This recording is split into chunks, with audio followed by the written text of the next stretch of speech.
right? These are global scourges of gross, terrible, disgusting men.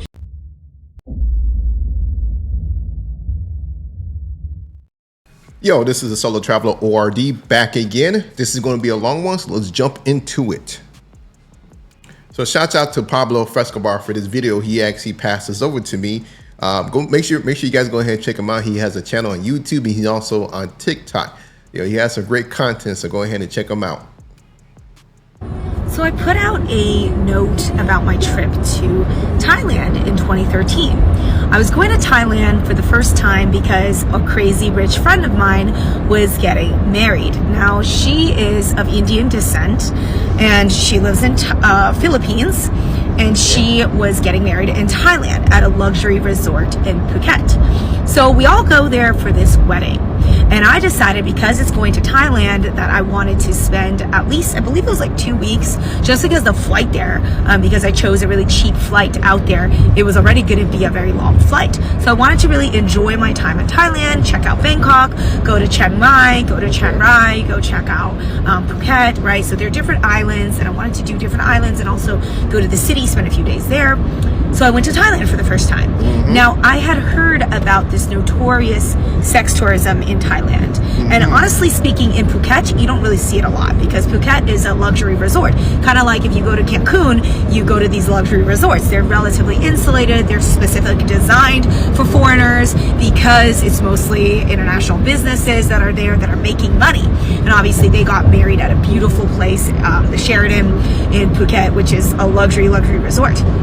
So we go to Thailand, and it was eye-opening because after the wedding was over, I started going to different parts of Thailand, and that's when I saw the rampant sex tourism there. Now, really? I don't know how things have been since 2013, but in 2013, it was pretty rampant. And because I'm Asian, I would constantly encounter old white men or young white men literally look at me like I am a piece of meat. They would just come up to me and my friend. My friend was a tall, skinny, darker Asian, and she's very tan, and they thought that she was Thai, and they also thought I was Asian, right? They don't discriminate. They come up to both of us, and she was getting the brunt of it because she's... Ma'am, I'm sorry, you don't look all that attractive that a lot of men is running after you in these red light district areas.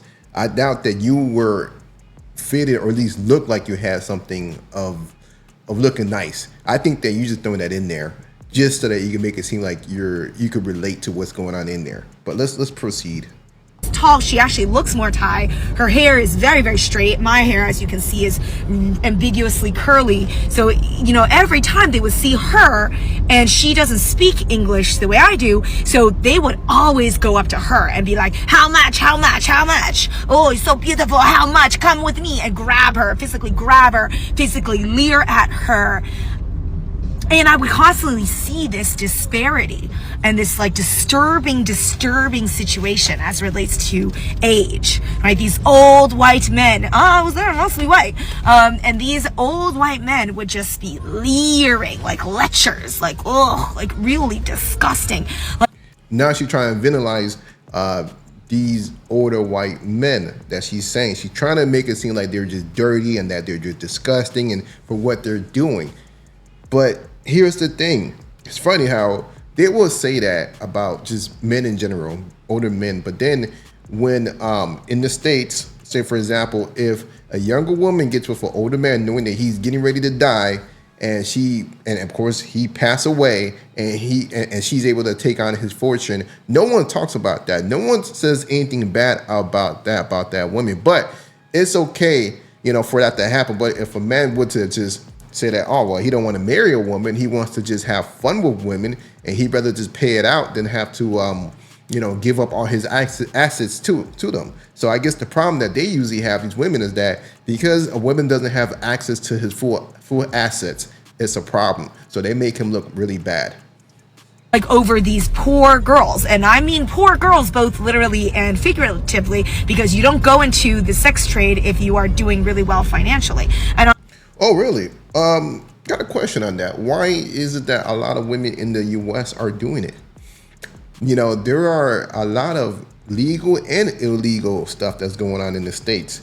We've seen it. We've seen the video, especially in New York. We've seen it in LA. We've seen it up in Seattle. Like, we see blocks of these women walking up and down, just doing their thing. You can find it on YouTube, selling themselves illegally. Atlanta.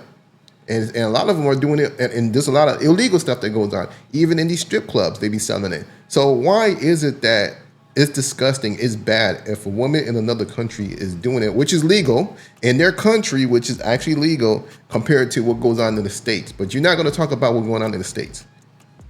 Unfortunately, it left a very bad taste in my mouth, and I was very, very torn when I left Thailand. On the one hand, I thought Thailand was extremely incredible. Natural beauty, Koh Phi Phi Islands were perfect. Everything was so great, but the tourists kind of ruined everything. Like, they ruined everything. It's like, we can't have nice things because of this disgusting and blatant abuses that I literally witnessed, not even being, in that situation, but just like the way people treated us and just seeing the way that they felt completely entitled to our bodies, groping and grabbing and like, it's just like utterly disgusting. And not to mention all the high levels of pedophilism that we know happens in these countries, not just Thailand, obviously, and certainly in the whole world, right? These are issues in the whole world. In developed nations, in developing nations, same thing, right? These are global scourges of gross, terrible, disgusting men. And if men... So now she throws out the P word. You don't look like you're young enough. So you're saying that they were coming after you and your look of age and so forth. Why is it that you're even bringing up the P word with men and so forth? Like, you're just trying to throw a blanket of bullshit on the wall. That's what you're trying to do. Don't see why this is a problem and how this is kind of disgusting and gross. If they are proudly touting the fact that they're gonna go to Thailand for sex tourism and they're gonna just hang out with women there and then come back and then go back and forth and not even want to bring women here, just have fun there and take advantage of this exploitative situation, then they are 100% the problem. And any man or woman, any human that can't see why this might be disturbing, that is just totally on them. Let me stop there. You know what is disturbing? These videos I've been releasing about the court system. What is disturbing is making men, putting them enslaved to pay alimony towards women just because they got married to them. That's injustice. That's unfair. Same thing with child support was being put on men. Men are being screwed with child support. If a woman decides that she wants to go and get an increase on child support, she could easily go to the courts and ask for it, and they will grant it to her. Now, that's injustice. That is horrible. But you don't want to talk about all of that stuff. You want to talk about what you see in another country. But what's going on at home, especially towards men, you don't care about that. And I'm singling out Thailand. But recently, I was in Colombia for another client's wedding. Now, I know a lot of people that have international weddings. And so this particular client had a wedding in Cali, Colombia. And the same thing at night, about 9 or 10 p.m. right now, because of the refugee crisis of people moving to Colombia in droves, it's led to a serious sex tourism issue. So much so that when you go to the Airbnbs, they literally have signs like at the door saying no prostitutes allowed. You're not allowed to bring any sex workers into this vicinity. The people manning the booths, the front desk, everyone is like carefully ticking off information, right? Like, they definitely don't want foreigners coming here exploiting sex workers. Literally, like, Airbnbs are that strict. They're like, don't even come here. But of course, there are abusive people that I'm sure bribe the front desk people or whatever, because at the end of the day, exploitation is exploitation. A lot of people participate, and it's almost like even though the country itself is in a way complicit. And unfortunately, this is the problem when countries have no central power, right? Because in China, this used to happen. A generation ago in China, sex trafficking of women and children probably happened a lot frequently, a lot more than it is today. But since then, what has happened with China? Why are so many men not going to China anymore to look for wives? And why is the passport bro situation not impacting China really at all, if any? It's because Chinese people are rich now. Like, Chinese people are rich now in China. The Chinese are well off. They're well off. So, like, you're not going to find that. And the central government. let me stop you there. It's because you need a visa to go there, and no one really wants to spend money and spend time trying to get a visa when we have so many other countries to go to that doesn't require a visa. So why would you want to put yourself through the headache of trying to get a visa to go somewhere when you have a whole 100 and maybe 100 countries we could go to that doesn't require a visa? I mean, like, come on, it makes sense. And why is it that you're saying that, you know, that China's rich and so forth, but over here, United States is rich as well, but women are still doing it? It makes no sense. Is extremely powerful. The central government has stood up and said, we're not going to tolerate this. But unfortunately, in other countries, there just isn't the infrastructure, and it's not blaming anyone. It just is what it is right now. Certain governments are just weaker than others, for better or for worse. So my experience, even being in Colombia recently, it just breaks my heart that so many people are taking advantage of this economic situation of the refugee crisis, and they're going there in droves. And someone even posted about how there was a terrible case that happened in Colombia of a passport bro committing crimes. I believe it was somebody unalive someone. Again, I didn't actually understand what happened, but I'm certainly sure I can look it up. But even just having been there recently, it is terrifying what women have to go through just to make a living, just to survive. And the passport bros going there aren't going there with this knight in shining armor attitude. They're very much going there to exploit a very bad situation. And it breaks my heart. It makes me mad.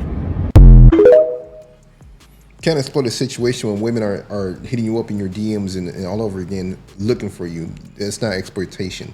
They are soliciting you. But I'm just saying, you know, of course, you know, she's coming from her first world mentality, thinking that, you know how it is, how they are, the women in the U.S. always going somewhere else and try to dictate or try to tell everybody else that they're wrong for doing what they're doing when this is, you know, part of society, because society in the U.S. is different. You know, they have abolished that, but this was going on in the U.S. at some point, at some time, it was legal, but now it's illegal. But now, you know, you're on your moral grounds. But you know, we know what goes on here in the U.S. There's no point even going on about it. But let's hear from Pablo Frescobar and see what's going on. And also, I do want to backtrack one thing that I did say about 100 countries being visa-free. Of course, I'm just throwing a number out there, but, you know, it's less than that. But I'm just saying there are more countries that we could go to visa-free than it is, than have to go to a country we need a visa. Shout out to Pablo Frescobar for this. So I put out a note about my trip to Thailand in Go easy, my Caucasian brothers. I got you on this one. I got your back. Don't worry about it. So, young lady, let me tell you something. In these countries, Thailand, Philippines, Colombia, Dominican Republic, by the way, prostitution is legal. Legal. There are legitimate establishments and businesses that pay taxes, employ people, and all the rest that provide this service in those countries. Ow. Take your American judgment and take it right back to America. Don't bring it with you on these trips. Guess what? In the United States, marijuana is legal, gambling is legal. We are the most drug addicted country on the face of the planet, bar none. I don't partake in any of those things.